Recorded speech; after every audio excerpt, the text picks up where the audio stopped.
Hi friends, welcome to my creative world. నేను మీ శ్రీ. అందరు ఎలా ఉన్నారు? అందరూ బాగుండాలని కోరుకుంటున్నాను. ఈరోజు పాలకూర ఎగ్ కర్రీ చేసి చూపిద్దాం అనుకుంటున్నా. మనం రెస్టారెంట్లకి వెళ్ళినప్పుడు మినోలో ఉంటుందన్నమాట, అండా పాలక్ ఎగ్ కర్రీ అనేసి. చాలా బాగుంటుంది. ఎక్కువ అందరు అదే తీసుకుంటూ ఉంటారు రెస్టారెంట్లలో. ఈరోజు అది చేసి చూపిద్దాం అనుకుంటున్నాను. దానికి కావాల్సిన ఐటమ్స్: పాలకూర, ఎగ్స్, పచ్చిమిర్చి, అల్లం వెల్లుల్లి పేస్ట్, గరం మసాలా, ధనియాల పొడి, కారం పొడి, కొంచెం కొత్తిమీర. ఇవి దానికి కావాల్సిన ఐటమ్స్. ఫస్ట్ అయితే మనము ఎగ్స్ని ఉడకబెట్టుకొని పక్కన పెట్టేసుకుందాము.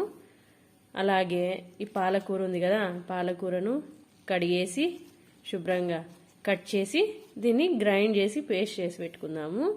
వాటర్ ఏమీ వేయాల్సిన అవసరం లేదు.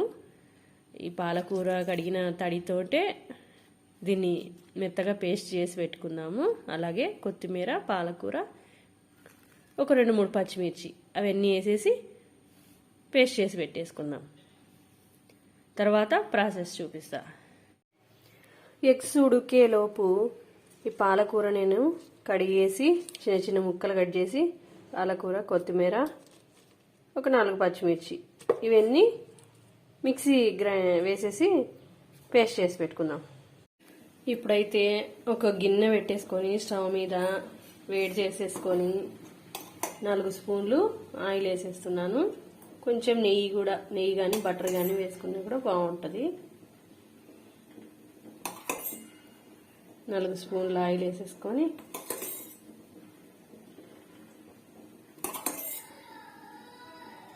దాంట్లోకి నూనె వేడైన తర్వాత 4 లవంగాలు, దాల్చిన చెక్క, 4-5 మిరియాలు ఇవి వేసి కొంచెం ఫ్రై చేసుకుందాము. దాంట్లోనే కరివేపాకు కూడా వేసుకుందాము. కరివేపాకు కూడా వేగిపోయింది. దాంట్లో కొంచెం అల్లం వెల్లుల్లి పేస్ట్, కర్రీకి సరిపడా అల్లం వెల్లుల్లి పేస్ట్ వేసుకుంటున్నాను. ఇది కూడా కొద్దిసేపు వేయించుకుందాము.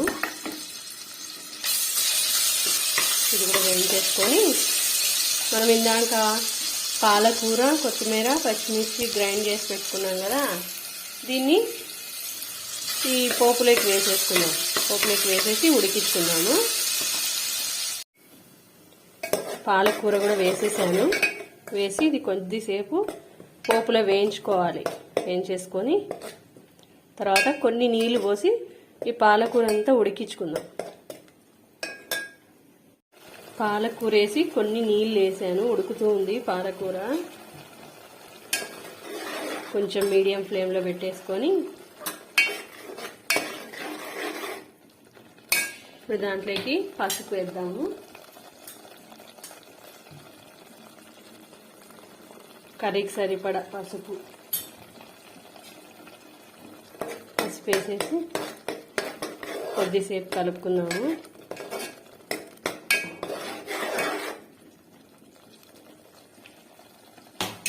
కొంచెం ఉప్పు వేసి దానికి సరిపడా కర్రీకి సరిపడా ఉప్పు వేసేసి కొద్దిసేపు ప్లేట్ మూసిపెట్టి ఈ పాలకూరనంతా ఉడికించుకుందాం. కొన్ని నీళ్లు పోసి గ్రేవీకి రెడీ చేస్తున్నాను. ఇది కొంచెం గ్రేవీ చిక్కబడేలోపు మనం ఎగ్స్ ఉడకబెట్టుకుని పక్కన పెట్టుకున్నాం కదా, వాటిని దానిపైన పొట్టు తీసేసి సగానికి ఘాట్లు పెట్టేసుకుందాము. గ్రేవీ అయితే ఉడుకుతూ ఉంది, పాలకూర గ్రేవీ. ఇప్పుడు దాంట్లోకి కర్రీకి సరిపడా కారం పొడి వేస్తున్నాను నేను. కారం పొడి మీ స్పైసెస్కి తగ్గట్టు మీరు వేసుకోండి. నేనైతే 2 స్పూన్లు అలా వేస్తున్నాను.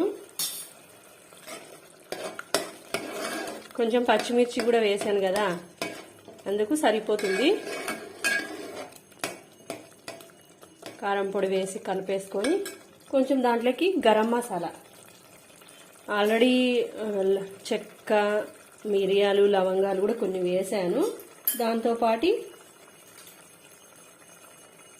ఒక 1/2 టీ స్పూన్ అలా గరం మసాలా కూడా వేస్తున్నాను.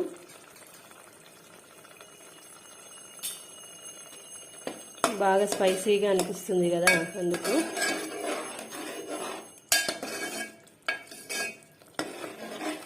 ఇది కొద్దిసేపు ఉడికిద్దాము. మీడియం ఫ్లేమ్లో పెట్టేసుకొని. అంతలోపు ఎగ్ పొట్టు తీసి పెట్టేశాను కదా, వీటికి చాకు తీసుకొని ఘాట్లు పెట్టేసుకుందాం. గ్రేవీ అంతా కూడా దీనికి పట్టేటట్టు కోస్తే గనక దాంట్లో మధ్యలో ఉండేదంతా గ్రేవీలో పడిపోయి మెత్తగా అయిపోతుంది కదా, అందుకని ఘాట్లు పెట్టేసి దాంట్లో వేద్దాం. గ్రేవీ అయితే ఉడికిపోయింది, ఇలా వచ్చేసింది. ఇంక ఇప్పుడు దాంట్లోకి మనం ఎగ్కు ఘాట్లు పెట్టేసుకున్నాం. ఇలా ఘాట్లు పెట్టేసాను నేను అన్ని చుట్టుపక్కల అంతా. దీంట్లో వేసేస్తున్నాను. వేసి ఒక్కసారి దీన్ని కలిపేద్దాం. ఆ గ్రేవీ అంతా కూడా ఈ ఎగ్స్కి పట్టేటట్టు ఇలా. ఫైనల్గా దీంట్లోకి ధనియాల పొడి వేస్తున్నాను. కొంచెం కొత్తిమీర కూడా వేసాను, కానీ ధనియాల పొడి వేస్తేనే టేస్ట్ ఉంటుంది. ధనియాల పొడి వేద్దాము. ధనియాల పొడి వేస్తున్నాను, 2 స్పూన్లు అలా వేస్తున్నాను.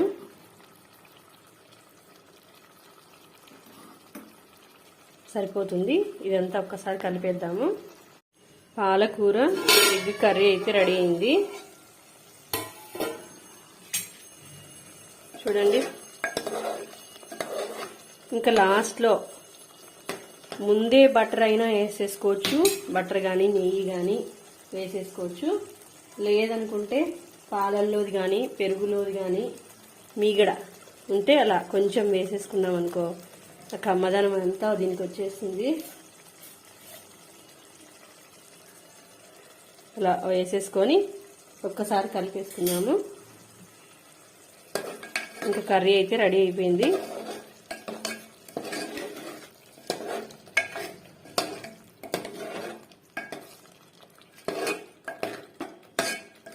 ఒక్క నిమిషం ప్లేట్ మూసిపెట్టేసి ఆఫ్ చేద్దాం. పాలకూర ఎగ్ కర్రీ అయితే రెడీ అయింది. ఇంకా తినే ముందు నిమ్మకాయ పిండేసుకొని ఉల్లిగడ్డలు నంచుకుంటా చపాతీ లెగ్ కానీ వెజిటేబుల్ రైస్ లెగ్ కానీ బిర్యానీ లెగ్ కానీ దేంట్లోకైనా బాగుంటుంది. అందరూ ట్రై చేయండి. Like, share and subscribe. Thanks for watching. Bye.